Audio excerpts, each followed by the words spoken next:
Yeah, hi guys. I think we'll just make a start now. I think we've had quite a few people onboarded, and as and when people come in, Vanessa, who's handling all of the logistics today, will onboard them. If you just want to put the screen, the first present, the how we get along screen presentation, sorry, full screen, if that's okay. Yeah, is that okay, guys? Yeah. So hello everybody. Yeah. So, hello everybody. My name's Imam Abdul Hafiz Siddiq. I'm the director of the Flowhesion Foundation, and today we're going to be discussing quite an important study called How We Get Along. Um, uh, th- I'm the chief executive of the Flowhesion Foundation, but also we're using this as a platform to just gather some attention around our other function, which is around research, BEMA Research, as an organization that works with people from lots of different minority communities across the Greater Manchester system. I think it's also important now and again that we just sit back and reflect on key pieces of relevant research.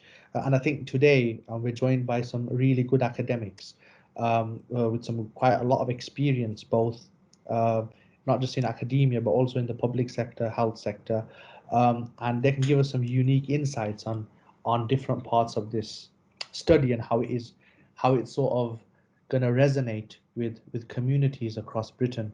Vanessa, if you could just swap to the next slide, please. Yeah. So just in terms of housekeeping, what the first thing is, if we could kindly stay on mute and have our cameras switched off. That's just for internet connectivity, because I know a lot of the times what happens with Zoom and team meetings is because a lot of people are trying to connect in different ways. It sort of makes the connection quite poor. The second thing is the session will be recorded.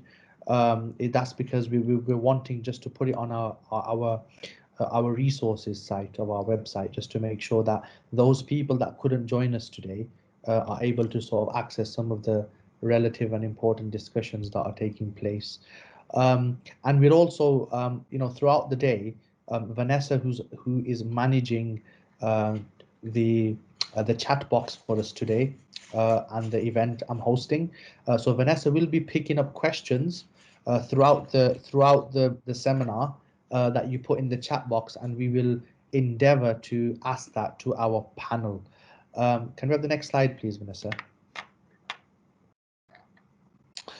Okay, like I said, I've introduced myself. I'm the Chief Executive of the Flowhesion Foundation. We do a lot of work across the Greater Manchester system. We do research, we do training, we do consultancy, um, and also we manage a lot of different projects for local authorities, not just around health, education, welfare. Just currently, because of the COVID pandemic, and the lockdown, we've also started doing work within the secure estate and also approved premises. I'm just going to quickly go around and ask our panel to introduce themselves. So if I can start with Edna. Hello, thank you, Abdul, for inviting me. Hello, my name is Edna Bowen-Pong. I am the Deputy Director for Communications and Engagement for the Cheshire and Merseyside Health and Care Partnership. Now, I lead on a lot of work around trying to reduce inequalities, and in particular, I'm leading a big piece of work into research into the impact of COVID on our ethnic communities. Thank you very much for that, Edna. And Stephanie? Hi everyone, I'm Steph Dermott. I completed a PhD in 2019 on religion and social cohesion at the University of Manchester. And since then I've been working in the community and voluntary sector. So I've worked for an interfaith organisation, and I currently work for a community rail partnership. Oh, thank you. Fantastic. Gillian? Yep. Good afternoon, everybody. I'm Gillian Kirkman, and I was a social worker in child protection and family support for 15 years, obviously working in diverse communities. I now am the subject leader in social work at the University of Huddersfield, and I am also the UK country director of a global research centre called None in Three. It takes its name from the statistic that 1 in 3 women will be sexually or physically assaulted in their lifetime. And it's our aim to lower that statistic to none in 3. So we have spent the last 3 years looking at issues around domestic abuse and dating violence, but recently have studied and researched, done a systematic review on Black, Asian, minority ethnic women and the extra barriers to leaving domestic abuse. Oh, fantastic. Thank you so much for joining us. Nimrita. Hi, good afternoon, everyone. I'm Nimrita Bayer, and I'm one of the lecturers at Coventry University in Childhood, Youth and Education Studies. My background is 14 years in the public sector, predominantly working in health, but with children, young people and families. At the moment, in terms of research expertise, I've just finished a research piece looking at community needs of 3 geographical areas in the West Midlands. My kind of interests and research expertise is around cultural sensitivity and cultural competence in education, focusing mainly with children and young people. So I look forward to the discussions today. Fantastic. Thank you so much. And last but not least, Harun. Hi, everyone. My name's Harun. I live in the Northwest in Blackburn, but I work for Cardiff University. I'm a research associate at the university. We work in the Centre for the Study of Islam in Britain. And I completed my PhD a few years ago. I also work as an imam in a small prayer room, if you like, here in the North. And my research interests are in religious training of professionals, but also I'm working on a 3-year project at the moment. Very important project looking at the work imams do in civil society in Britain. So that's my research interest at this moment in time. Good to be with you all. I look forward to the discussions. Thank you so much for that.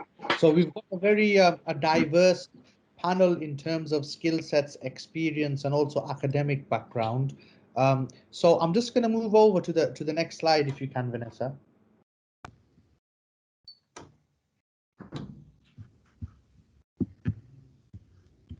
Yeah, so we've talked about our the background to the foundation. So we just go on to the next slide.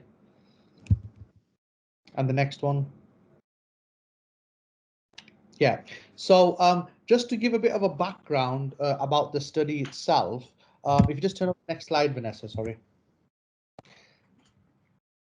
Yeah, so the study itself, it surveyed 11,701 adults across Britain, England and Wales, and it looked specifically at the pace of change and lived experience of diversity, and it looked at different arenas. So for instance, home, work, friendships and groups, and it asked some specific questions. In particular, would you accept a close relative marrying someone of a different race? Obviously, I think what the study was trying to achieve a number of things, actually, trying to capture people's experiences, people's understandings, and people's responses around key issues around race and ethnicity and change. And I think this question as well was trying to, from my understanding, it was trying to map tolerance, levels of tolerance and acceptance in one of its most basic forms. That would you accept if one of your friends or relatives married a person of a different race? I mean, we have these sort of discussions as well, and measurements when we're using public services. And would you want your friend, or would you allow your relative? Would you want them to access the service? So the whole idea of the study was to get an understanding of the pace of change, understand people's attitudes towards lots of different things about populations in Britain, and the responses were mapped and they were measured and analysed. And if you just go to the next slide, please, Vanessa. Yeah. So the findings of the study, everyone's had access to this in terms of having this, having the report itself emailed to them. But the green bits there, it shows that basically people in England and Wales feel that change has occurred too quickly.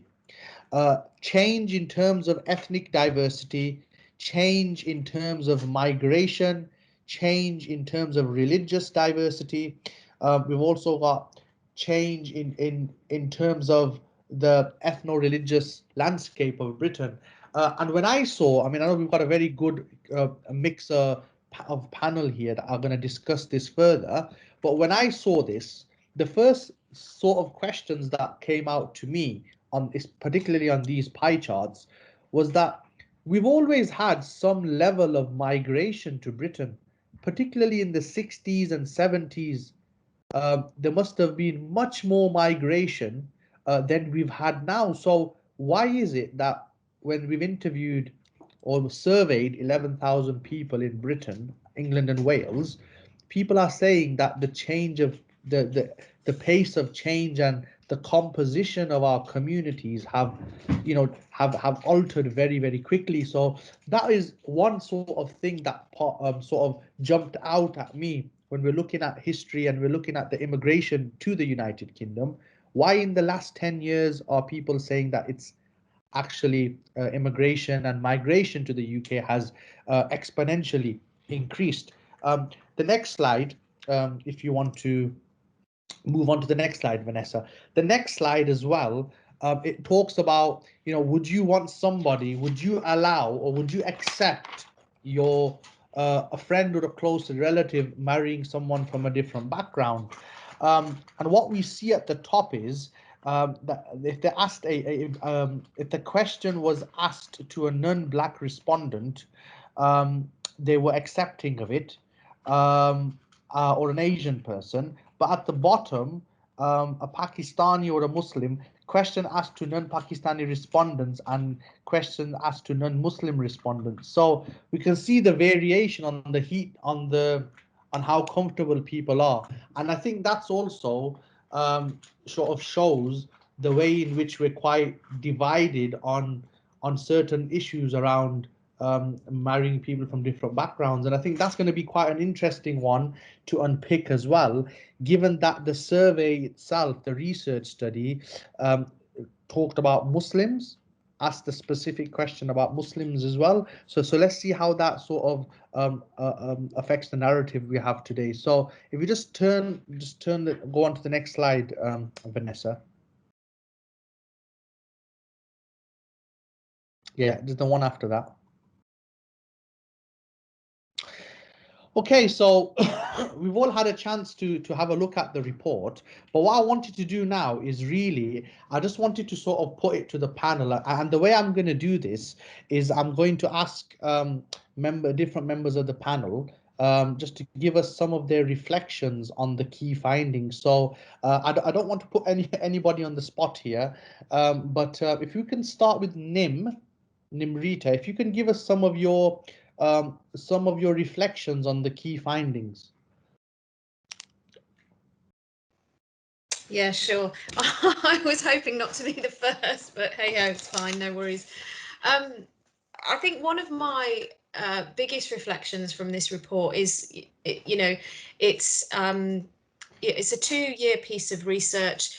It's longitudinal. We have a good response rate in terms of the number of people who engage with this research. So just to kind of acknowledge that initially. But I think one of the reflections for me, and I think this cuts across all of the kind of findings, is trying to understand people's sources of knowledge on diversity.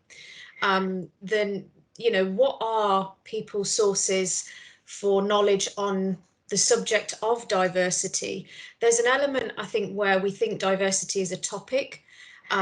Sometimes diversity is considered as something that happens, when actually diversity is us. It's a shared experience, it's a shared space. I think the narratives that media constructs really contributes to people's preconceived ideas about particular communities, which can be quite unhelpful and almost heavily influenced. So I think there's a part of people might have lived experiences of working with, living around, networking, socializing with different communities. But I think when you are overwhelmed by a narrative that is constructing an identity of a particular community that's very different to your experience, you almost can then question your own experience as to whether that's right or whether that's okay. So I think that for me is the biggest issue is around where does this education come from? What's the source of knowledge and the kind of narratives that are constructed externally by the media around that. Yeah, I mean, I don't know if that's enough as a starting point, and if others want to contribute and kind of question some of that. But I think for me, that's the overarching piece. Yeah, I mean, it's particularly when you talk about media and stuff, and when we're looking at ethnic diversity. I mean, we've had quite some relevant media coverage around the Meghan Markle and Harry interview as well, and how media sort of portrayed what they allege to be sort of different race, different ethnic backgrounds in different ways. And there's always been a lot of discussion around the fact that Meghan may have been treated differently because of her ethnic background, and the way that the media portrays different groups and different communities, it's always going to be an issue, and it always forms public opinion, doesn't it? So that's absolutely fantastic point. If I just want to bring Edna in there to see what reflections, what do you want to add to that, or what reflections do you have, Edna, on that? Thank you, Nim. Thank you, Abdul. So my initial reflection was, wow, that's what I thought when I started reading through the study. So one of the key findings, for instance, if I take the question about, they start with a statement by saying most people, 53% in England and Wales, agree that ethnic diversity is good for British society. My reflection on that was, that figure feels really low. That's just over half of people. So you can say most people because it's 53%, and you're right, that is just over half. But what we're still saying is there's a big percentage of people across England who do not think that ethnic diversity is a good thing. So that's my first reflection. I thought that was quite upsetting. But maybe not wholly surprising, given the fact that because of the Brexit situation, and we know that by a slim majority, you know, we have voted to come out. I also found that there was clearly there's less positivity in diversity in areas that are less diverse. So people are clearly scared of what they don't know. Because when you look at this, look at some of the figures, and London, it's a lot more positive, a lot more pro diversity. But then you look at some of the areas up north, they're less likely to think that diversity, ethnic diversity, is a good thing. And I thought that was quite worrying.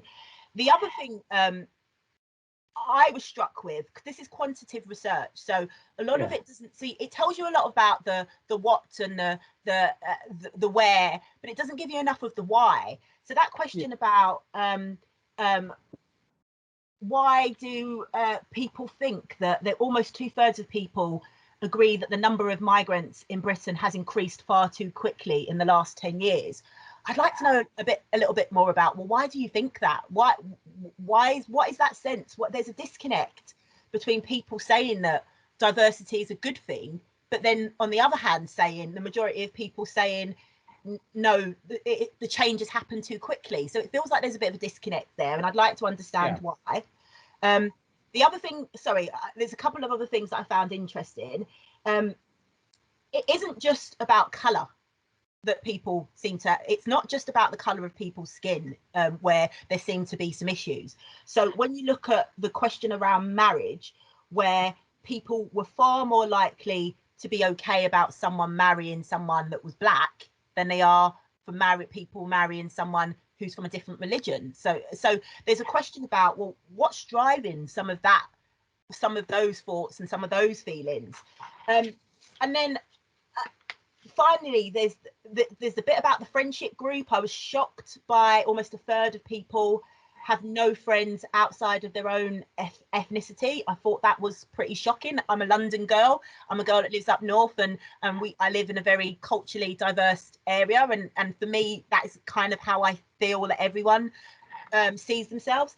But there is the bit about workplaces as well, and I think the thing about workplaces is that it's another debate about the inequality in workplaces with people of colour, and how many people from ethnic minorities work in workplaces that are not diverse. So there needs to be a question about, what does that do to people? What does that do to a person feeling quite isolated, feeling like they are the only person of a certain ethnic group and has to potentially not be themselves in their workplace? So I think there's so much to consider in this report, and it's so interesting. But what I really want to understand is get under the skin a little bit and understand what's driving some of this, and find out a little bit more about why we have the results that we have. I mean, that's some fantastic points you raised there, Edna. Particularly, like you said, these sort of reports, they're not generated in a vacuum. There's so many different components and dynamics at play here. So for instance, there was one statistic in the report, like you were mentioning, about workplace, and I think up north, they're saying that people from ethnic minority backgrounds may not have the same opportunities to engage with people from different ethnicities. But if you have a look at the education levels and unemployment, a lot of people from minority communities, they do actually work within the nighttime economy. And these sort of low-skilled, low-labor jobs. So that's also a sort of a core a component and dynamic that should also be considered. It's not the fact that some people don't want to mix with others from different ethnic backgrounds. The fact is that the jobs they are working in, they're so low paid and low skilled. You're only going to have people from a certain background or certain socioeconomic disposition working there. And I do also feel that sometimes when I'm reading through the report, I think that there's an attempt to try to sort of temper a lot of the arguments by saying, we're all happy with diversity, but it's happened too quick. But how can we reconcile and marry those two actual statements together? It's very, very difficult. Absolutely. I feel like the report, even the statement that is most people in England and Wales agree that ethnic diversity is a good thing. That kind of undermines the 47% of people or so that don't think that, and that's quite a big percentage. That's a sizable majority, isn't it? That's a sizable chunk of that, definitely. It is. So whilst I would say most people do, there's quite a large percentage that don't. And then if you look at it, when they flipped about, how communities have changed, you've got 60% of people that are thinking that communities have become too diverse too quickly. So clearly, for me, it was just completely disconnected. And also, there's some links to social grade and earning and things like that. So clearly, we've got to ask ourselves, why is it that people from more lower paid communities or backgrounds are the ones in particular that think that diversity, or that think that migrants in Britain increasing is too quick? What's driving some of that? So yeah, I think there's so much to unpick along with this report, and I think that the next step should be around some more qualitative stuff to tell us more about the whys, and getting under the skin to understand a little bit more about what these results mean. Fantastic, thanks for that, Edna. Steph, do you want to give us some of your reflections on the key findings of the report? That's okay. Yeah, and I'm going to kind of draw straight on what Edna's just said about the kind of the method of using a survey, because that's one of the things that I was kind of struck by is not just the pie charts in terms of who's agreeing and who's disagreeing, but also the level of ambivalence. So the amount of responses that are neither agree or disagree, and what that represents in terms of the survey research stopping there, and we're not understanding why those people are ambivalent, what's making them agree or disagree. And then other things like the issues with phrasing. So when we ask people, do you think diversity is good for society? Well, or is good for Britain? What do you mean by good? Do you mean good as in it's good for society? If it's beneficial to the individual, it's good for the economy? What's the qualitative data behind that? Why people choosing whether it's good or not good? And then also things with, like, even with the word friendship, what constitutes a friendship to some people would be a casual acquaintance to another person, and does that constitute what would we call a meaningful interaction in terms of developing social cohesion? Or is that just simply knowing someone from a different ethnic or religious background? And I think on the whole, one of the good things that the report does highlight is the kind of what it refers to as religious prejudice being the final frontier for diversity. So the place where people are still quite comfortable to express negative attitudes towards other people. And I think the question about marriage, like you said earlier, does highlight that, in particular by using the Muslim community as an example of that people do feel strongly towards religious difference in a way that kind of highlights issues about Islamophobia in particular, and the media, as you've said. On the whole, I do agree with a lot of the findings in terms of particularly looking at friendship groups as an area to kind of highlight as a building block to cohesion instead of being an output from cohesion work. And also looking at the workplace as well as a site where we can see kind of meaningful interactions that do create shifts in attitudes and the removal of stereotypes. So I think it'd be interesting to look further into that element of the report as well. But again, for me, the survey method does raise some issues in terms of methodology because, like we've said, the regional generalisations are quite broad strokes in terms of defining the Northwest. And I mean, even just looking not just at the Northwest, but even looking at Greater Manchester, the levels of diversity and the kind of the makeup of that diversity is very, very different across just the 10 boroughs. So if you compare Wigan to Bolton to Manchester, you've got completely different makeups of diversity in terms of ethnicity and religious background. So yeah, I think on the whole, the report does stir up some interesting findings that is potentially a good area to lead into further research, I think. Yeah, I mean, as you mentioned, particularly with ethnic background and statements and how they've sort of been constructed in the report, I also think Brexit. A lot of people have sort of said that there has been across Europe in the last few years a sort of move to the right in people's opinion about how much they should, and that's sort of reflected in how different political setups and structures have moved to the right as well across Europe. And I think as well, the Brexit vote may have also, I'm not saying it's influenced this report, but I think sometimes when reports like this are published, people are thinking very, very clearly that they don't want reports like this and studies to be used for as a political weapon as well, to say, oh, look, actually, people in the country are not happy with diversity either. So I think that's why some of the findings, I think there's some sort of, like you said, ambiguity around it, and I think it is quite. It would be quite interesting to delve down in a more qualitative method to actually see and learn about why people are saying what they are saying in the study. But thanks so much for that, Steph. Dr. Haroon, do you want to give some of your reflections on some of the key findings? Hi, everyone. Thank you very much. I'm just going to be adding on to pretty much what people have said before me. I do have some concerns over the method. The sample is around 11,700. I think we could do it more detailed in terms of what Steph said about inter-regional differences as well. So within the Northwest, looking at certain towns or cities perhaps as well.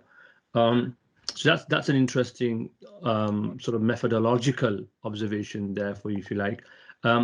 In terms of just going back a little bit, in terms of people feeling a little bit, the research seems to be saying that religious diversity is a little bit less popular than ethnic and national diversity, and that's quite interesting. And I wonder, I mean, obviously this is something that everybody's been talking about before me in terms of qualitative findings. I wonder how much this has to do with perhaps things to do with a secular hegemony, or sort of this idea of religious practice and its decline in the Western societies, not uniformly across in Europe. It's different in different parts of Europe and America, and how much it has to do with ideas of things to do with Islamophobia and so forth as well. So that's interesting. I think a lot of this also needs to be reflected in terms of the pace of change in UK. So it may be that people are feeling that the diversity is happening perhaps at a very at a sort of faster pace than they would otherwise like, and that causes sort of anxieties among certain sections of society as well. I just want to add one thing, and just one, and then we can talk about more details later on, is that I did notice on, for example, on page 32, they mentioned there was an anomaly in their findings. And this was to do with negative attitude towards future migration to non-diverse local communities. And then they found that those between 25 and 34, for example, were twice as likely to be negative towards migrants being good for local community in the future, which was an interesting sort of finding. But again, you know, that's as far as the report goes. It doesn't go into more qualitative data in terms of trying to understand why that might be the case. So that's what I need to say for now. Thank you very much. Fantastic. No problem. And finally, Jill, do you want to give us some of your reflections on the key findings? If I can find anything after the conversations that have just happened, which have been fabulous. So yeah, my take on it. First of all, I think the survey itself can be criticised. I don't find the questioning particularly robust or meaningful, and it's open, as I think Steph and others have said, it's really open to interpretation and individual interpretation because the questions are too big. So there's a lack of meaning in it, and I think that might suggest as to why so many people have said, I neither agree or disagree, because they're not quite sure to the full extent of what is being asked of them. So I think there's a real struggle with the quality of the survey initially. And we are left to assume or try and dig deeper into sort of what that means. For me, I think when we're talking about diversity as, you know, as one element, we forget the fact of intersectionality. And so when we're talking about diversity, we're also talking about not just culture or religion, but we're talking about gender and sexuality and disability and all sorts of other things that are clearly just missing from the survey. The North-South divide, I think everything that is here in the survey needs to be seen within a context. And I think we're asking some really important questions about why people might be fearful that migration is moving too quickly. I did a little bit of research of my own to look at perhaps where that might have come from. And migration is at its highest in the last 4 years. But also what the reports are saying about that is that it's very positive to the economy. But I think when we look at the context is that the UK has always been diverse. It's our history. And I think the problem is a lot of the time is that we're not taught our history. We're taught a white history. And so we view people who are non-white through a lens of curiosity, fear, or racist attitude, and many other things too. And I think, you know, for some pockets of communities, particularly where they don't come into contact with multicultural, diverse communities, it's like, where does their education come from? And the education, it won't be taught at the moment in English curriculum about the beauty and of different cultures and Britain's past. So what we're left with is, where do people get their knowledge from? And I think somebody has already mentioned the media. What we've got to remember, I think, when we look at this, is the bigger picture.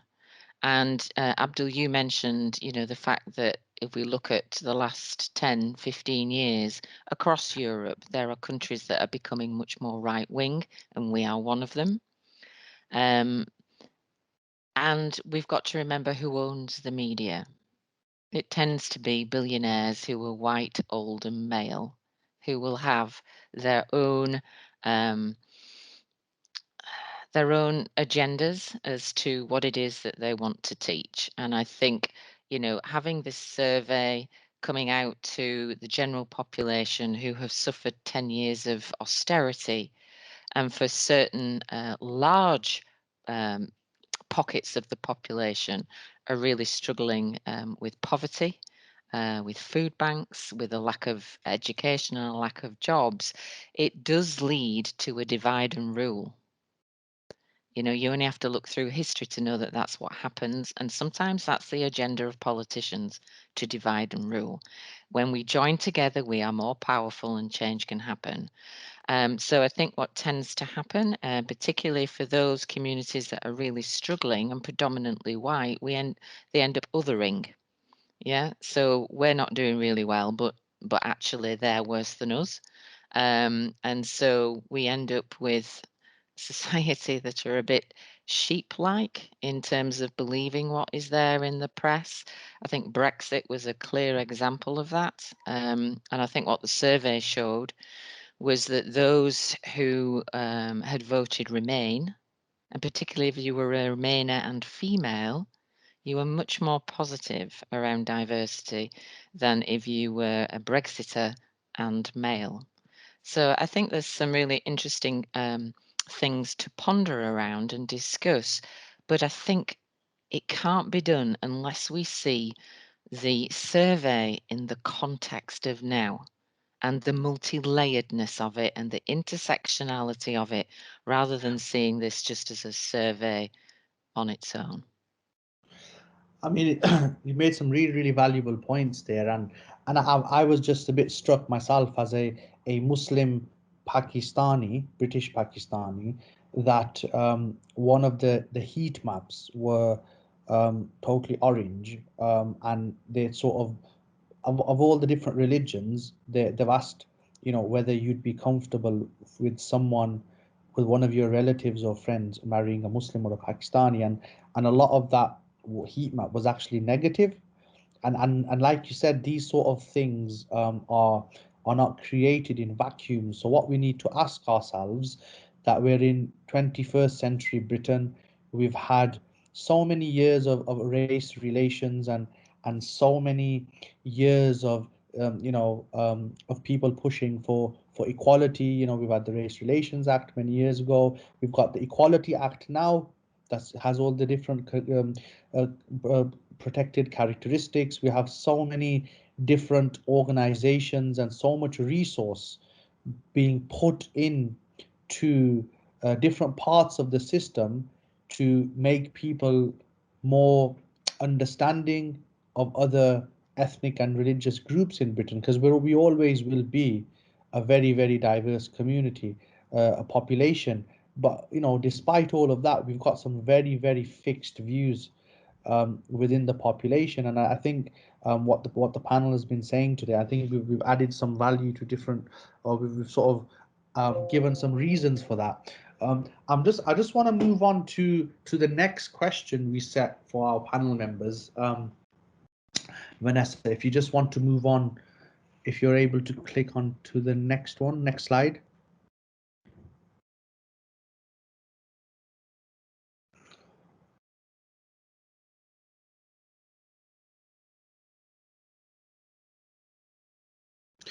Yeah, so I sort of I just alluded to this point just before, that at the end of the day, as Jill and others have mentioned, that this report is actually a snapshot of our society at the moment, and given that we pride ourselves on being a multicultural Britain, and we pride ourselves on our values around inclusion and tolerance.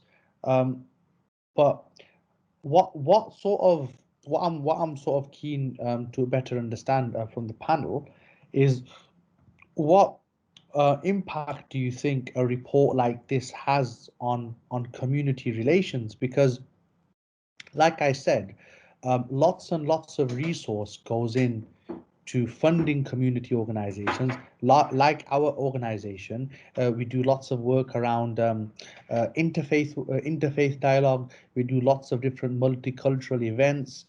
We do lots of work with different segments of communities, not just in Bolton, but across the whole of the Greater Manchester system. So a report like this, what impact do you think it would have on communities itself? So I was going to ask that question first, and I'm just going to try and mix it up a bit. I'm going to ask Haroon, Dr. Haroon, what his thoughts are on that. Thank you for that. When I read reports, this is one of the first questions I usually ask myself. So what? So what happens with this? And I'm hoping I'm not very necessarily optimistic when it comes to the state level. If I'm honest with you, that's just my personal experience when it comes to reports. Okay. They just get published, and someone might read it. But I think people like ourselves, many of us here in this room or in this online room, can sort of think about how we can use this as a tool to think about how we can better engage with other people in our own little spheres of influence. So when I read things about people in the older generation sort of maybe being a little bit less inclined to immigration, for example, then I need to think, or ethnic minorities for that matter, then I need to think about, well, what can I do as someone who lives in this country, as a citizen of this country, to sort of challenge and address some of those views. And so for me, at a personal level, we can all take responsibility, and then we have people that we can relate to and speak with that can sort of also take that on, because it's an evidence-based report. We may not agree with its methodology entirely and other things, but we have some evidence here. So the least we can do is engage with it. So that would be a starting point for me personally. Oh, fantastic. Yeah. I just wanted to move on to asking Steph, Dr. Stephanie. Yeah, I would tend to agree as well. I think the first thing that I was going to say is the impact that the report will actually have on communities depends on whether actually the relationship between policy and practice, and whether that actually filters down through this kind of top-down approach that we see quite often. I think one of the good things about the report is the kind of highlighting of issues like the media, and also kind of similarly to what's just been said about taking cohesion work outside of these kind of policy frameworks and consultations, and this kind of rigidity of working within these bounded circles that exist in terms of traditional methods of cohesion work like dialogue and that sort of thing, and the opportunity to look at places like the workplace that provide the opportunity for more prolonged contact and a combination of kind of education and experience that can result in real change to people's attitudes to diversity and to community cohesion on that sort of level. So again, with the issue of friendship, I think that's another key issue that's taken from this. But like we've already said, the actual impact that a report can have on communities absolutely depends on people themselves and how it's put into practice.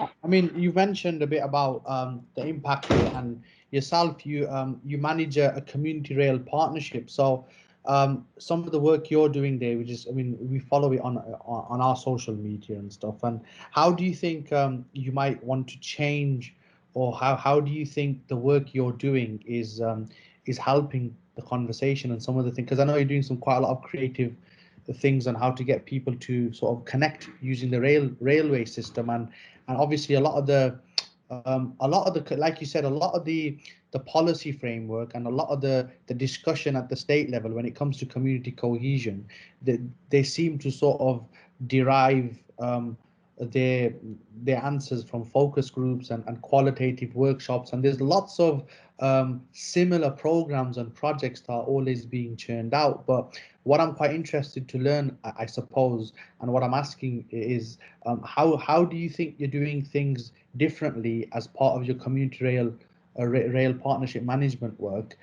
Because I know using the rail in modern Britain, it's something which not many of us do. So how does that sort of link to community cohesion? What sort of things, interesting things, are you doing there that do you think that might be affected? Yeah, so one example is probably, so we work a lot with City of Sanctuary in Bolton, and they work with asylum seeker and refugee communities, and the kind of approach to partnership working with them has been for us to approach and ask what are the limitations to people accessing the railway, and instead of us putting on a project to try and attract people to the railway, it's about approaching communities themselves and actually listening to what the issues are from communities themselves, and then working on that and seeing what we can do to address that. So there's been, even before I joined the Community Rail Partnership, there's been projects about kind of helping people to experience the railway, simple things from just learning how to buy a ticket and the access issues that come from simply not knowing how it works, where to stand and that sort of thing.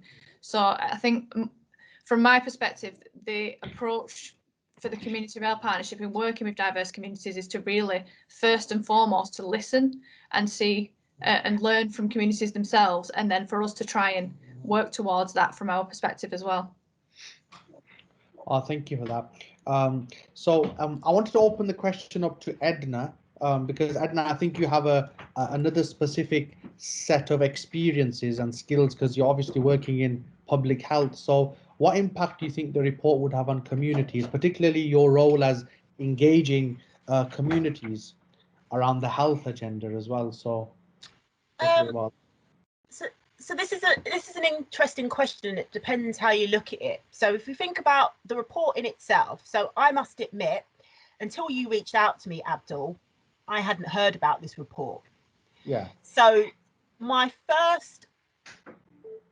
initially what I would say is, intuitively, will this have any impact at all? Because will communities be aware of this? Will people working in, if you're not working maybe in your area of work, will they be cited on this? So my first intuitively, the first thing I think is, well, who knows about this report? How widespread is it? So that's the first thing that I would like to understand, because I don't think that it is probably has been socialized as well as it could be. So there's a piece to be done there, and that's with my communications hat on that I say that. I think there's a little bit of a piece to be done around raising awareness about this particular report. And then what impact will this report have on our communities? I don't know if people will be, how surprised people will be with some of the outputs. I've been looking through it to try and understand exactly when it was done. So it said it was released in 2020, which was last year. But was the work actually done pre-COVID and pre sort of Black Lives Matters and things like that? Because again, it might have been done at a point in time, and it would be interesting to understand whether some of these views and opinions have shifted slightly because of the spotlight that's been shone on inequality and things like that because of COVID, and because of some of the kind of the movements around Black Lives Matters and things like that. So it would be interesting to understand, it'd be interesting to kind of speak to people and say, well, what do you think what do you think this is saying? Does this resonate with you? Do you think this is a problem? Because that's what I'm interested to know. Do people think some of the outputs of this particular report are a problem, or is it just like, oh yeah, that's kind of how we feel? And personally, I feel some of it isn't a problem. So I think that this is about not so much communities responding to this. This is about the leadership in health and social care, in people that work in local authorities, in community development, and community cohesions. It's about how are they responding to this? What is the impact? Because actually, I don't think that anything will happen until there is some leadership and until there is an action plan and some detail around what are we going to do to actually to address some of these issues, or to kind of resolve some of these issues that this report has unearthed? Yeah, I mean, like you mentioned about the media and things, it's quite, I wouldn't say surprising, but it's quite interesting that this report hasn't actually made any headlines. I actually stumbled across this report by having it forwarded to me by another friend of mine. So it has been doing the rounds, but like you said, you know, reports like this, they're not always created in a vacuum. You've got lots of different lots of different things that are coloring people's experiences, and I would like to see how the report would have been received if the findings were somewhat different. But like I say, you've definitely got in the mix there the Black Lives Matter movement. You've definitely got this issue around Brexit.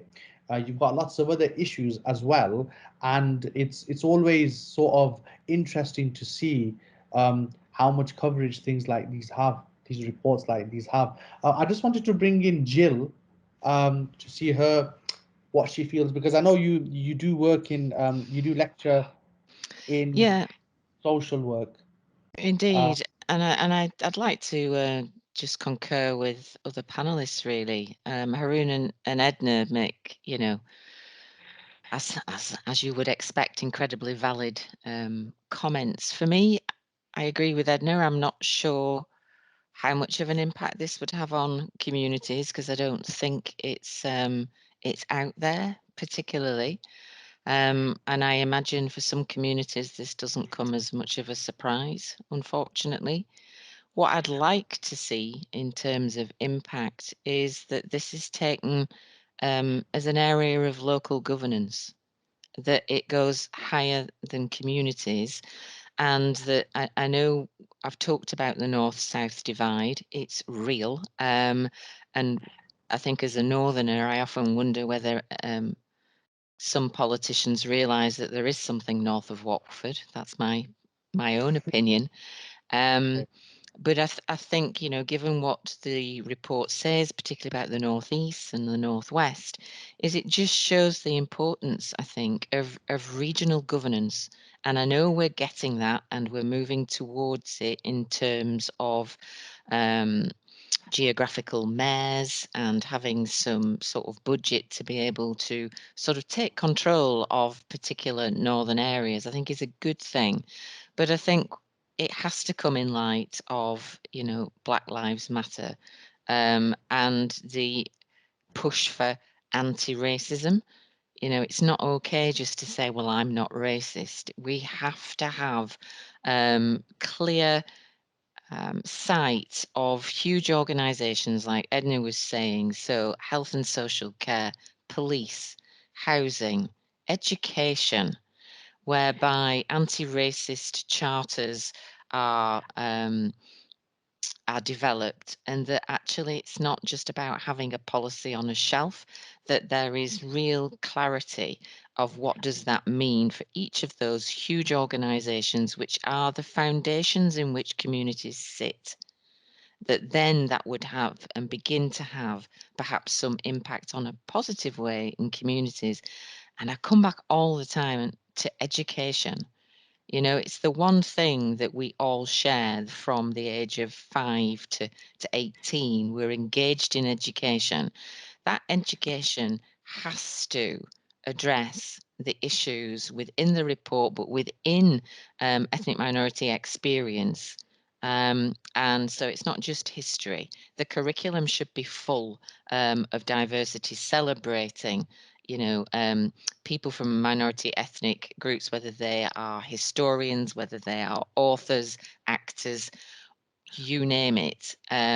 It has to be part and parcel of a young person's education, which means that when they, you know, become more independent, they are ready and able and positive about sharing their space with anybody and everybody. Without that, people sit entrenched, unfortunately, in ignorance, and I think that's probably what we've seen in some of the findings within the research. Yeah, you made some really good points there. Nim, I just wanted to ask, have I brought you into the discussion? Nim? No. And to be honest, I'm just conscious of time, so I can draw back on that into the next question if that's helpful for you. No, it's fine. It's fine. I'm really interested to know what your thoughts are, because I know you do a lot of work at Coventry University with youth studies and other sort of programs. Lots of ethnic minority communities are taking part in those courses. So I just want to know your take on that. Really, what impact do you think it should have on communities? Yeah, just to give it some context, so the courses that I teach and lead on and cross-teach at Coventry University attract, and I would say at least 80 to 90% of the demographic of those students is from BAME communities. And in terms of just kind of, I'll just use this almost sort of headline format, if you like. I think as academics, we are kind of nurtured to scrutinize research and look at it from a lens of the methodology, the strengths of what's being constructed, and, you know, well, what does this mean? But I think for me, one of the most important impacts of this report is that we have research. We have one piece of a jigsaw that contributes to something bigger.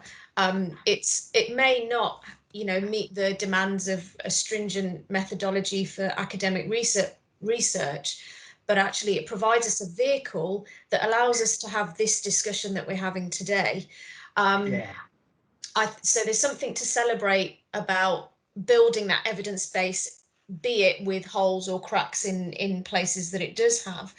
I think there's also something about the incidences in the last 12 months, you could argue, have almost been times which test out those attitudes. So, you know, whatever this report is suggesting in terms of ambivalence, in terms of this kind of sect between I'm pro-diversity, I'm anti-diversity, we've seen those attitudes play out in the incidents that have occurred over the last year in terms of the pandemic. So Black Lives Matter, government officials and their treatment of certain issues, transmission and vaccination of COVID amongst BAME, you know, they're just a few to name.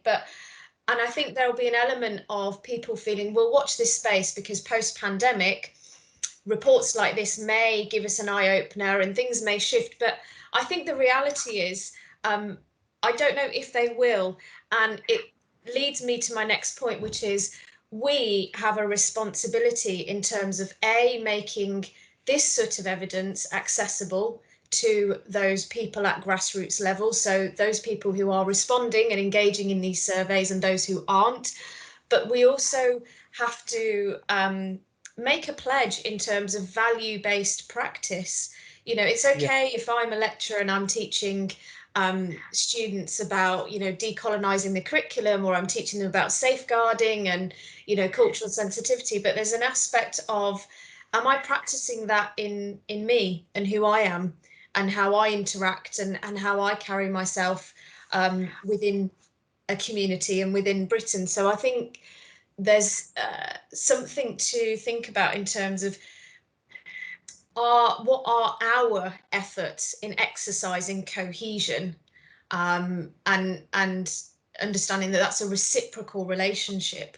You know, and just again drawing on some of the points that, you know, Steph and Haroon made, which are, you know, we really need to use this as a prompt to engage with those people who are ambivalent or are, you know, on the anti or pro side in terms of understanding why, how. We have to create a space to listen to those experiences, to validate them, to know what to do next. Yeah. That's some very good points you've made there. What I'm going to do is now I'm just conscious of time. So Vanessa, if you could just go on to the slide around Q&A with the audience. And what I wanted to do was I just, because we've got some really good attendees today, representing local authorities, the health sector, and lots of other sort of functions across the country. So what I wanted to ask was if anyone had any questions that they may want to ask our panel members, if you could just raise your hand, and then hopefully Vanessa will allow you to talk and ask the question directly to that panel member. Is that okay? Yeah.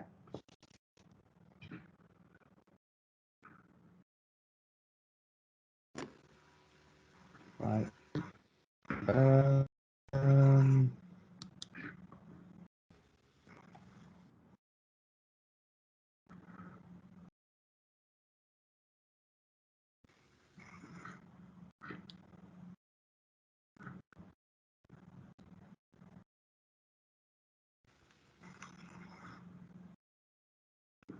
So any particular questions that our attendees may have about the report, or any questions with regards diversity or equality, or something you think that might help you better understand some of the practice or some of the sectors you're working in?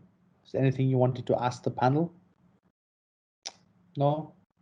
Right, okay, no problem. So what we'll do is, I had one more question before we move on to thing.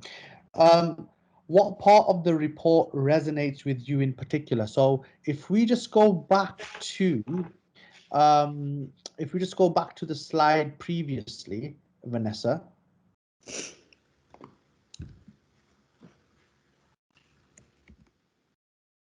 Cool. So this question for the panel, really, it sort of, as you say, I mean, as we were talking about previously, that these sort of reports are written in a vacuum. Every person has their own experiences, and every person has their own understandings and perceptions of the world. And one of the reasons why I was quite interested to bring a panel together, comprised of people from these different academic backgrounds and ethnic backgrounds, was just to see what sort of resonated personally with them about this report, because obviously we've got a very mixed, ethnically mixed panel as well, and it would be really interesting just to see how it was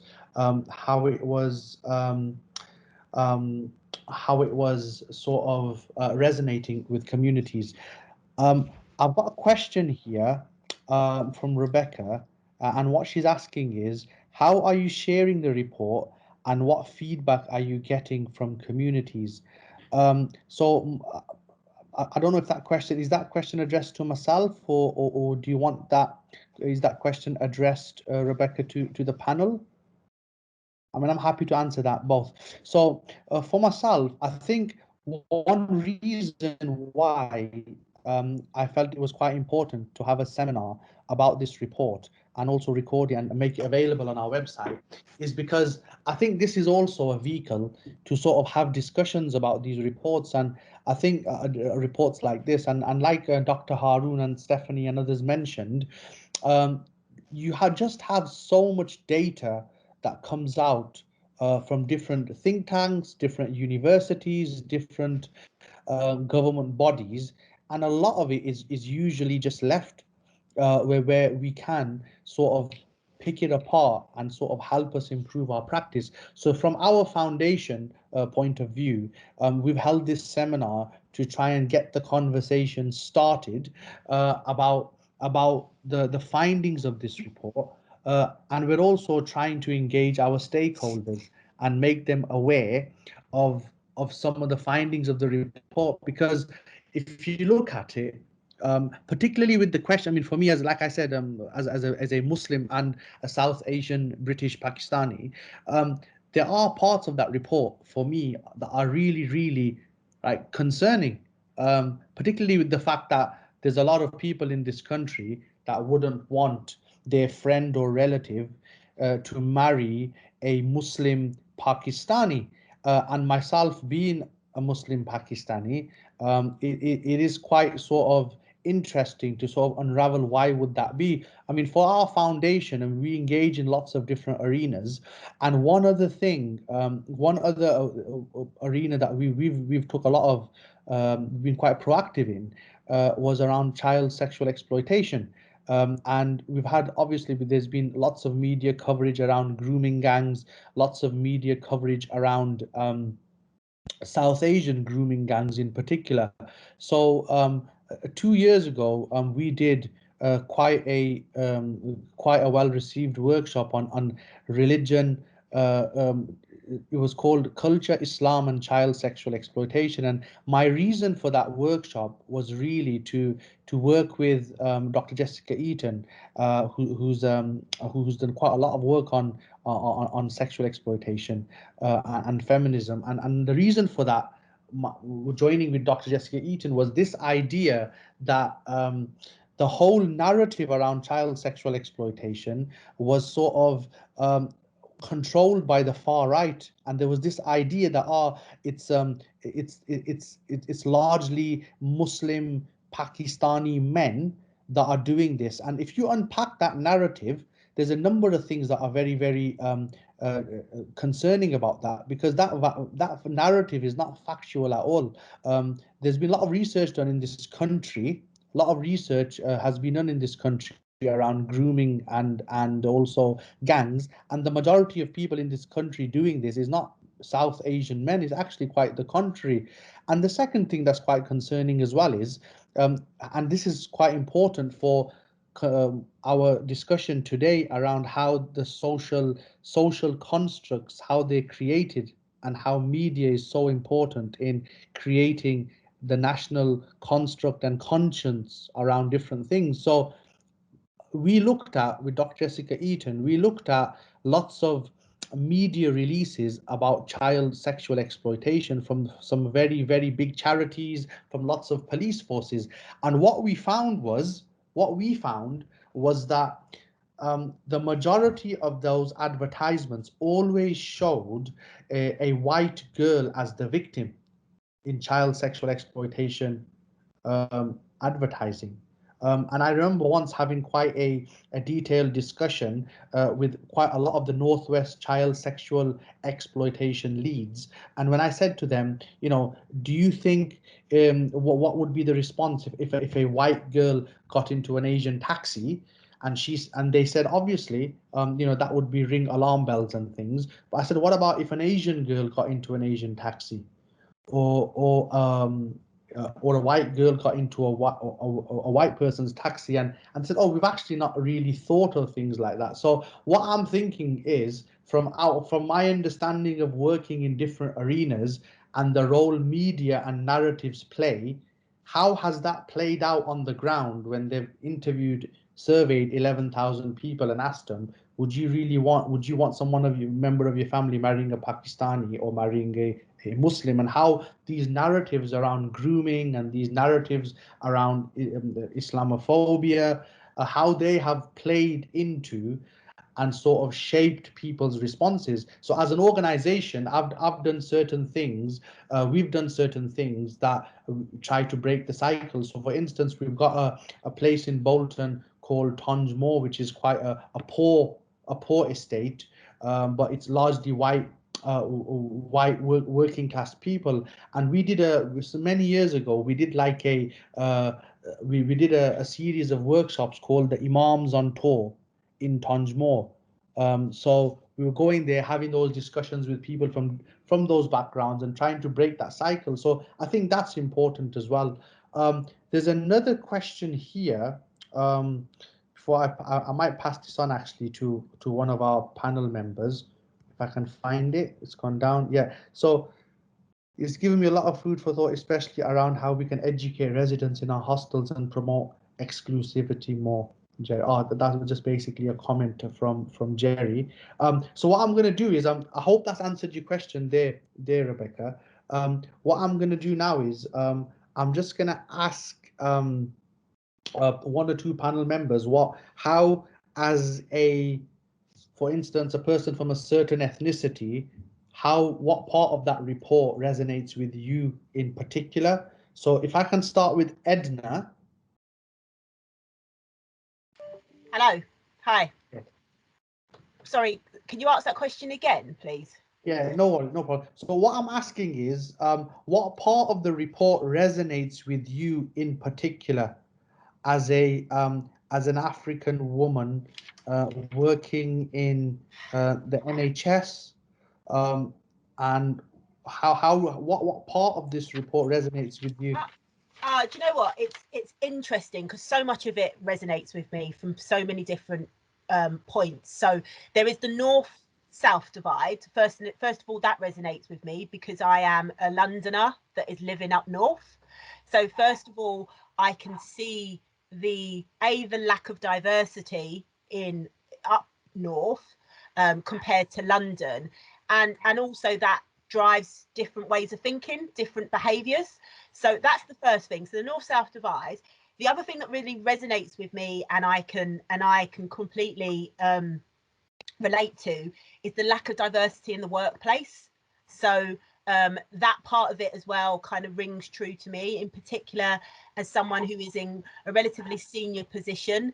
I don't see many people that look like me in meetings, and I am thinking about it. For the last 2 workplaces I've worked in, I've been the only person of colour, and I think to myself, if I've been living in London, that I don't think that would be the case. So that kind of resonates with me, and it makes me think, you know, as a black person who is often the only black face in an office, in a meeting. Again, what does that mean to me? What does that mean that, you know, what are my inspirations? Who do I look up to? And I think that's a bit of a situation, and that could also account for the reason why we have a lack of diversity in leadership roles, because actually people in lower grades don't see those people of colour in those positions, so almost don't have necessarily have those role models to aspire to. The other thing that really resonates with me is that thing about the marriage. You know, I've always thought, in some ways, and even living in London, I've always thought that, you know, racism is everywhere, but I've always thought that people from the Asian backgrounds, in particular Muslim, face more racism, and I think a lot of what we read in this report concurs with that and reinforces that. So, yeah, you know, stuff like people are much more comfortable with, you know, people marrying someone who is black, but maybe not marrying someone who's Muslim. You know, it's a phenomenon that we need to kind of unpick, because what absolutely is driving that. So, you know, there's so much of this that resonates with me and that makes me think, and you know, just even that, you know, that phrase about I'm not a racist, which people, you know, quite often will say if they feel like they are being made to feel like they have any racist views or intentions. Now I do agree that, you know, the people that have answered, you know, negatively to some of these questions about whether diversity is a good thing, or whether they'd be comfortable with someone in their family marrying someone from an ethnic background, or whether change is happening too quickly. People that might have responded to that in a negative way may not say, would probably say, but I'm not racist. And the question is, what is racism? Because some of that does feel quite racist. And the question is, do we recognize what racism really is? Because I'm not sure, as a society, if we can have a report like this, which is quite damning, I think, for the views and opinions of people across the UK, but yet generally we think that we don't live in a racist nation, then I would argue that. And just to chime in there with some of your experiences, I remember when I did my research degree in community cohesion, I actually got funded by the Marriott Trust, and I remember my professor, bless her, she proactively tried to stop me from presenting my work in front of the donors, because they were white middle class men. And she said, Abdul, you know, and she wasn't doing it out of any sort of spite or any sort of ill feeling towards me. She said, Abdul, because not many moons ago, but I'm an imam, so I used to always dress as an imam with my robe and hat wherever I go. You know, I was the imam. And she said, Abdul, the group of men, and I remember her saying this, the group of men that have funded you, Abdul, if they see you dressed like this, they would really be taken aback, you know. And she was really honest with them. She said, Abdul, your face does not fit in academia. And you know, and bless her, I mean, I still talk to her, but it just goes to show how certain parts of society, I mean, they really does need to be those discussions. And one thing I've learned for many years is we have lots of equality of opportunity in this country, but we don't have the equality of outcome. So I might have a chance to go to the Oxford University on some BEMA scholarship, and so would somebody else. But we have the equality of opportunity, but the equality of outcome, I think, is lacking. And there does need to be those serious conversations, given that now we're in probably the second or third generation in this country as migrant communities, and we're having the same discussions that our parents were having 25 to 30 years ago, you know.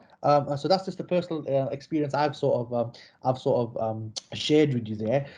Harun, do you wanna come in on that as a Muslim, as an imam, as a faith leader working on a study at Cardiff University? I don't know if the study's been completed, but Dr. Harun has been working on the study of Muslim of imams in Britain. Harun, do you just want to talk a bit about that, and also what part of the report resonates with you? Yeah, thank you. I'll just quickly talk about my project. We're halfway through the project. It's a 3-year project, and we're looking at the roles imams play in Britain. It's not, it's privately funded by a foundation, and myself and a few colleagues, we're working on this project. We're essentially trying to look at the important work imams actually do in Britain. And so even within Muslim societies or Muslim communities in Britain, we've noticed in the last 10 years in of itself, there's been a huge shift in the Muslim community. For example, 10 years ago, many mosques would have had an imam, one imam perhaps, who's mostly not from this country, or is not born in this country at least, and English may not be his first language. What we've witnessed in the last 10 years is a dramatic shift within Muslim communities of change. So, for example, many mosques now have 2 imams. They definitely have a young English-speaking imam who speaks a language that can resonate with a young Muslim community. And of course, as you know, the Muslim community is the youngest community in Britain in terms of, if you look at the other wider demographics, it's the youngest growing community in Britain. I think half of Muslims in Britain are under the age of 25. So it's a very young demographic, and so it's a very burgeoning community as well. So our research is looking at that. We're halfway through. We're interviewing imams at the moment and speaking to the wider community. But like, oh, that's fantastic, Harun. I think you may have gone on silent there, Harun.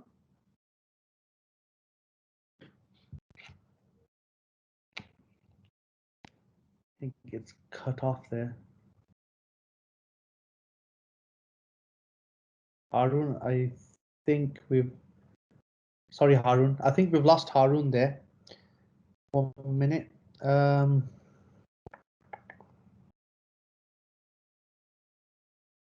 shifts. Yeah, Harun, I don't know if you can hear me. I think we've lost you in your conversation there. I don't know if it's the internet connection. Are you there? Can you hear me, Harun?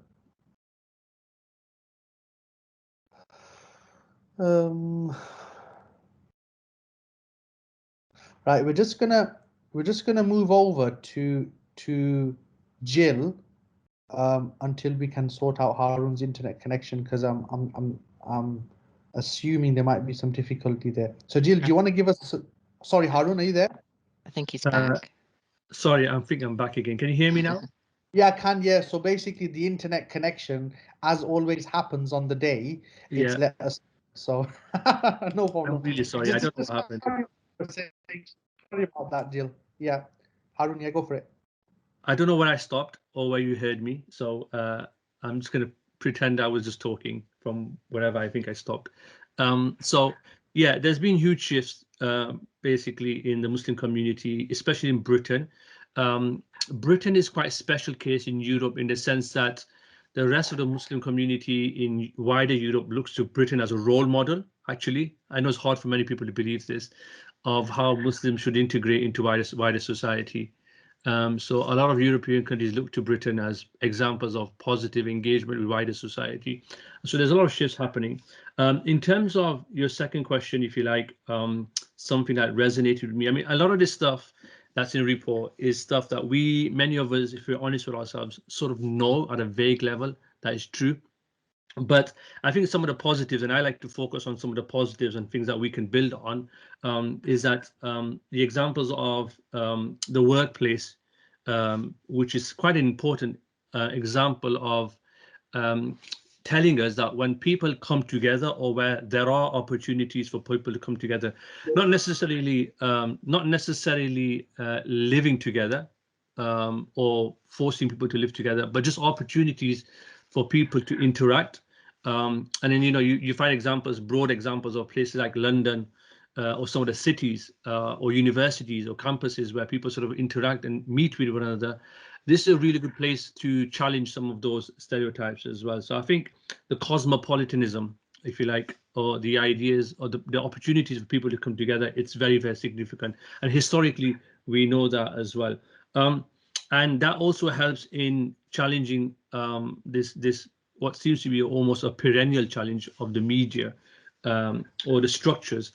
And one of the ways that we can get around that is obviously by getting people to come together. So I think that's something that's resonated with me. I think one of the things that the other thing that kind of struck to me was what we've already discussed around people. There seems to be a reluctance of people, or less inclined for people to allow someone that they know to marry someone who's a Muslim. And for me as a Muslim, or a visible Muslim, for me, that kind of tells me there's more work I need to do in terms of, fostering greater engagement, wider engagement from the Muslim community. So yeah, that's all I want to say for now. Thank you. That's absolutely fantastic, and some very, very important points that you've made there. I just wanted to bring Jill in again to because obviously Jill, as a white British female academic, what part of that report resonates with you in particular? Thank you for that. As you quite rightly say, female white academic with a son who is mixed race. So his father and his father's family are from Jamaica. And so my experiences as a white woman has been as a single mum, not for all of his life, but for predominantly most of it, and managing issues around racism, lack of equality and opportunity. So I come from a position that I hope to my friends and colleagues I am a white ally. I think racism needs to be owned by the majority ethnic group, and it is our job to do something about it, not expect to be taught by others who are experiencing it, because people are tired and exhausted by that. And I think for me, and what resonates in the report is that I wasn't, unfortunately, that shocked by it. I think there is positivity, and where we can perhaps look at better communication and better relationships, as I've said before, is within education and within the workplace, and by listening to communities who are on the receiving end of some of the negative aspects of this report. And it's only really by listening that we can understand. So I think what we need to do is look around us. I think from my perspective as being somebody within a university, universities are beautiful, diverse cultural mixing pots, you know, of international students, of home students from every race and ethnicity. However, what we see often within universities, and I think perhaps some of the panel members will go with this as well, is that when we have a beautiful mix of students who come into a lecture theatre, they sit in ethnic groups. They sit with people, as Edna says, who look like them.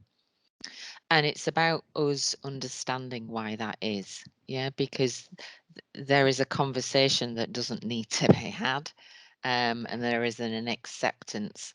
And I think certainly in my role as a social work educator, it's been really important to try and pull down some of those walls that mean that integration at the moment feels difficult, and to make that easier. And often we talk about the elephant in the room as to why that is, and what does that mean, and try really hard to bring people together to have those uncomfortable conversations, which we've had. And having those has meant that people's friendship groups widen and become more accepting and understanding. And I think that's really, really important. I also stand alongside my colleagues who, you know, have suffered racism in those institutions, whether that's my Black colleagues within social work, whether it's my Black and Asian colleagues within academic establishments, is just recognizing the additional barriers. You know, you were talking about opportunity. It's still not there. There are still barriers to people of minority ethnic groups achieving what white men often take for granted. So and there's intersectionality to that as well. So I think we just have to keep fighting the fight and recognizing the importance of inclusion, equality and diversity, and recognizing my role as a white woman in that, which is to be a strong ally and calling it out wherever I see it. Thank you so much for that, Jill. Some really, really valuable and heartfelt contribution there. I just want to bring in Nim. So Nim, as a Asian academic at a university, what part of the report resonates with you? Because I know you're of the Sikh faith, and the report, for some reason, has focused asking the question, how would you want your friend or relative to marry? How would you feel if they married a Muslim? You're from the Sikh community, and also you're an academic. And academia, we do know there are quite a lot of challenges to that itself. So, do you want to just give us some of your experiences based on that, and how and if some part of the report resonates with you because of that? Yeah, I'll try to answer that in sort of an integrated way. Just to, again, give some context, when I joined the university, I was touted for my role. So I'd been in public sector, I'd been managing a children and young people service for some years, and I had that kind of, the university was one of the stakeholders we worked with. And one of the things that I noticed was that this particular course that I was going on to teach and lead recruited and attracted a very then high proportion of students from BAME communities, and I would say 98% of whom were female. And there was this, you could argue, construct or stereotype that this course is chosen by the BAME female because it is safe, it is working with children, it's the course that means they are mixing with other females. So there was a whole load of layers within that, which surprised me. And I was still hearing conversations from students, and this is very early days when I joined, from students who were saying, actually, I don't know if I can have an aspiration after this degree because the result will be marriage and, you know, the domestic chores of being a housewife. And it really struck me at the time. I remember another experience, again, very early doors, joining the team, where I can't name, and I'll try to be discreet.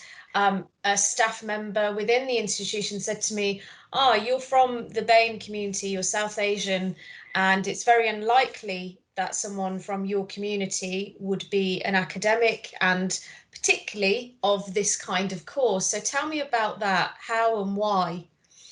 And I thought that was a really interesting question. Other experiences, for example, in the first year, I noticed, and this kind of resonates with what Jill was saying, is in a room of 50 students who are perhaps of different, you know, represent different ethnic communities, I was noticing that those who related with my ethnic group, as South Asian as opposed to Sikh, they were much more kind of willing to talk to me about their experiences in higher education as someone from an ethnic minority group, to the point where some of the contact would entail, yeah, I live in a extended family, and there are, you know, there's dad, brothers and uncles, and you know what I mean, don't you, Nim? You've had the same experience, you've had that. And my reaction, I would have to take a moment to sort of say, no, I don't relate, actually. I understand, but I cannot relate because my experience from this community is very nuanced and different. So I have had my share of experiences that have been interesting. What I notice, and this is the bit that resonates the most for me in this report, is in the employment and professional sector, and as Jill said, you know, universities are beautiful spaces in terms of encouraging integration, diversity, but it's a sector where we are openly embracing and encouraging and inviting internationalization, diversity, equal opportunities. We want more ethnic representation in that sector, but I find it the most digressive in terms of exercising and living, you know, in terms of walking the walk. I find that the least disadvantaged sector. That's my personal experience and view of it. So we're very good in principle in saying that we want representation in these sectors, but actually in terms of doing it and creating that space to talk and take action, I find that still quite dated and still behind the times in some ways. I don't know if that answers your question. I know you were asking me two different things there, but quite connected. That's absolutely fine, and you made some really good contributions there.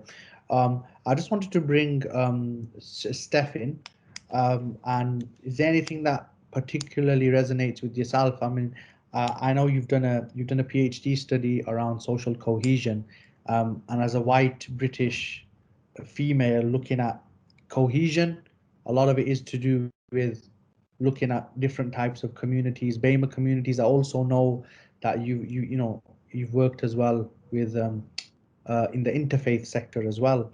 So just some of your reflections on that, and what part of the report resonates with yourself, given that you've done some sort of research as well in this arena, and you've also worked with ethnic religious organizations. Steph, if you just want to bring your I think for me, the whole kind of exercise of looking at this report has been really self-reflective, because I have been away from academia for a couple of years working in the community and voluntary sector. And I think there is a tendency, particularly within the voluntary sector, to kind of get comfortable within your own circles. And that's something that I spoke about in my own research as well, of this tendency to kind of relax and use cohesion as a kind of tea and samosas exercise, and not actually do anything that's impactful.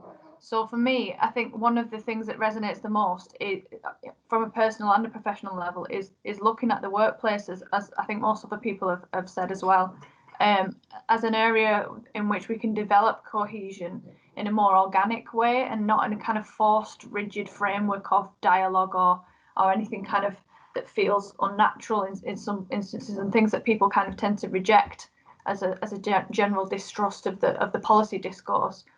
For me, it brings up a piece of work that I was particularly interested in by an urban geographer called Ash Amin, who is piece of work, Ethnicity in the Multicultural City, where he looks at strategies of cultural contact and what he refers to as micro-publics of banal transgression. So basically, in simple terms, that spaces where people kind of interact on a daily basis, and those kind of everyday interactions have a power to challenge these normative perceptions and negative perceptions and stereotypes in a way that occurs as part of kind of lived experience. And for me personally, I can use an example of that of growing up in Wigan, in not a very diverse area at all, probably the whitest area of Greater Manchester. For me, experiences at school and at college, I wasn't really exposed to diversity at all. But going into the workplace and working in Bolton as a first job as a teenager, that was kind of my experience to learn from people from different backgrounds and to interact with people and to kind of really expose myself to diversity. And like we said, learn from people themselves, not just in terms of, I think it's got to be a combination of educating people formally about diversity, but also letting people experience and have positive experiences of diversity that can really impact people's perceptions. So I think for me, it is about creating these kind of spaces of interaction that allow for cohesion work to occur more naturally and more organically. And yeah, overall, I think it's just been a good exercise for me to kind of reflect on what am I doing personally, but also professionally in the area that I work in. Thank you so much for that contribution. I'm not going to pick on any one of our attendees, but just looking at the chat, I know we've got Jerry here today, who manages unapproved premises. And Jerry, you said it's given me a lot of food for thought, especially around how we can educate residents. Do you just want to give us some reflections on that, Jerry, if that's okay? Because we're coming quite to the close. It'd be quite interesting just to get your perspective, because obviously you work with a lot of offenders on release. Yeah, sure. So I'm the area manager, and there's 15 probation hostels in the Northwest. So there's probably about just over 305 bed spaces, and people come out of a prison on license and they stay for up to 12 weeks. And we also have some PIPES, which is psychologically informed environments, of which they stay up to 12 months. So quite a turnaround in the different APs. And we've got people that are very traumatic. They've usually had quite traumatic backgrounds and may not have had a lot of access to formal education, but it really varies basically. And it's a really good environment in which to do something around a whole range of issues like life skills, but also educating people, and particularly around inclusion. And one of the things that we've done in the Northwest is we work with Flohesion in our 6 Manchester APs. And I think that's really important to try and increase our partnerships with BAME organisations and for staff and residents to see that, but also to try and meet those diverse needs. And we work with an organisation called IMO, Intermadrasa Organisation in Lancashire. And to try and again, it is around trying to meet the diverse needs, but also to show residents that there are partnerships there that we can link in with, and to try and meet people's specific needs. But I think really it is the whole agenda is in the APs. We're just kind of starting to unpick about what we can do and how we can make it a very productive time for people, because at the end of the day, as a taxpayer myself, we don't want people to be going back in and out of prison. So it's really to use that environment to the best effect that we can. And I think this agenda is really important. And we definitely need to be thinking about a way to try and increase the education in the APs for residents and of course for staff. Oh, thank you so much for that, Jerry. I'm also seeing Adrian's here, Adrian Bates, and I know Adrian from some of our interactions at Manchester City Council, where he was heading up the cohesion team. But I'm sure Adrian's moved over now to, is it Greater Manchester Combined Authority, Adrian? Yeah, I don't mind you picking on me. That's fine. I was just about to start typing something. It's really interesting conversation, obviously. I think going back to sort of the really earlier points around the report, the sort of my reflection is, and what I think we're struggling with what we're struggling in public service, in the public sector, is to turn insight into action, is to actually use genuine engagement to shape what we do. Our approach generally, I think, well, certainly some of the approaches I've witnessed in terms of equality impact assessments are poor. So it's often done at the end.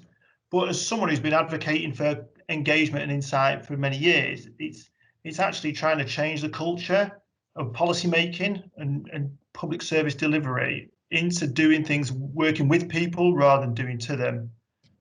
I think there's a challenge there for, I think, not to sort of just criticise public servants. I think the challenge is time, resources, capacity, the expectation. It's all well and good people talking about co-design and co-production, but commissioners often aren't given time to do that work. Service, the pace of change is ridiculous, maybe sometimes politically driven, but so I think there's a real challenge there, and I think there's probably a challenge for academics as well in terms of making these types of information more accessible. Yeah, they're not. There's quite a lot of reports that come out. There's lots of insight out there. This report itself is 115 pages long.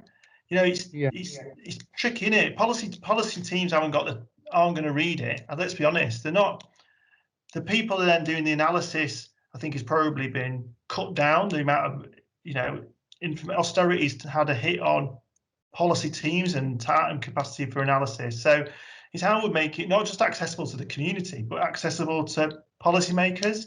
And that's something we're trying to do more of. But you know, we get loads of insight from our communities, but it's how we feed that into and make a difference.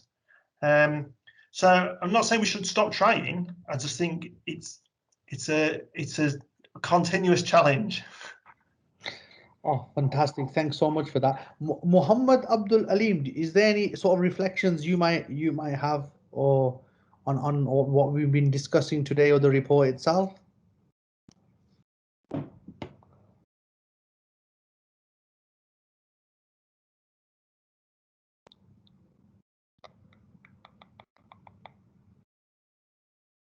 I think that's gone a bit. I think, you know, can't hear on that. 1 second. Let's see if there's anything in the thing.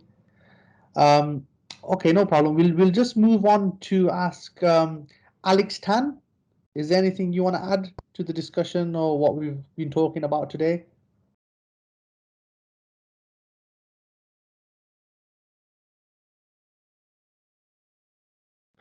Right. So we've got Hannah Carrington.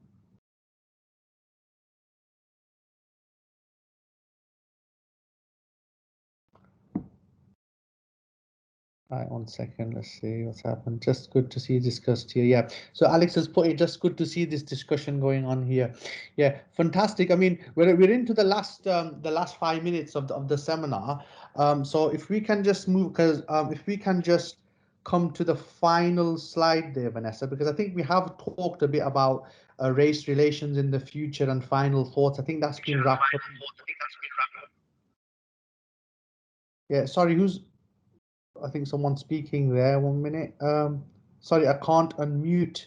Oh no, this is another Teams tragedy unfolding here. Hannah can't unmute. I'm sorry about that, Hannah. It always seems to happen when we're in team meetings on the day before everything works, and then when we set up, it all goes funny and pear-shaped. So don't worry about that. That's not a problem at all. You might want to just put something in the message box there, Hannah. So we just can just see. Oh yes, yes, definitely. Yeah, so whilst Hannah puts that in the message box, what I was just going to say is, if Vanessa, if you could just go to the final slide. Oh, not, yeah, the one before the final one. Yeah, so I think we've had some really good discussions today. I also think we've had some quite honest, heartfelt reflections from our panel members who are quite active in different parts of public sector, whether it's academia, whether it's in the third sector, whether it's in health. And I think that's really helped us give a human dimension to this report as well. And also, I just want to thank all of you for attending today. What we're trying to do with the Flowhesion Center for BEMA Research, it's part of the foundation, but what we're trying to do with that is every 3 or 4 months, we're going to try and look at a report that is timely, a report that is relevant, and we're going to have like, we had a fantastic, wonderful expert panel today. We're going to try and get similar people along all the time and just sit and have a reflection on reports and just think about how we can make society a better place based on it. Because as Adrian and other people were saying, these sort of reports, a lot of them, it takes so much time for the report to be compiled, and a lot of them do end up just sitting on the shelf without having some sort of action or some sort of change in policy or change in the way people do things. And I think the research center, our research center here at Flowhesion, is just trying to meet those aims. Just before we go, I just wanted to just mention what some of the comments there. Julie has said, I think this has been extremely useful session and will certainly help us to better understand our communities and tailor our engagement accordingly. Thanks, Julie. So Julie heads up the Health Watch in Bolton. That is, it's a vehicle that uses, that engages with communities to shape better health outcomes in Bolton. So thank you so much for that. Hannah has said, really insightful and interesting conversation. So thank you to everyone. Really made me think and reflect on my part in all of this living and working in Bolton. And Hannah's there working at the CCG for the NHS. We've got Rebecca saying really interesting discussion by the panel members, lots of food for thought. So just finally then, a vote of thanks to all our panel. I think they've been absolutely fantastic. They've shared some really reflective, honest accounts of not just their work but their personal experiences, and also I want to thank everybody who's taken part today. We've had a few niggles in terms of the IT, but I think that overall it's been a great success. Just before everybody goes, if you just want to put it on the last slide, Vanessa. Yeah. So you can follow us on our social media. That's at the bottom of the screen there. And if there's any other questions you have or any other discussions you want to have, you're more than welcome to give us a ring or email us. This video of this seminar will be available on our Flowhesion Foundation website under the Research Center title of the web page. So you're more than welcome to access that and share it. And I just want to just wish everyone a great afternoon, and thank you so much for taking part today. See you. Thank you for inviting me. It was a Thank you. pleasure. Thank you. Very much. Okay. Thank you. Much for that. Thank you very much, Abdul. Take care. Thanks a lot. Bye. Bye. Bye. Thanks, bye. Thank you. Bye.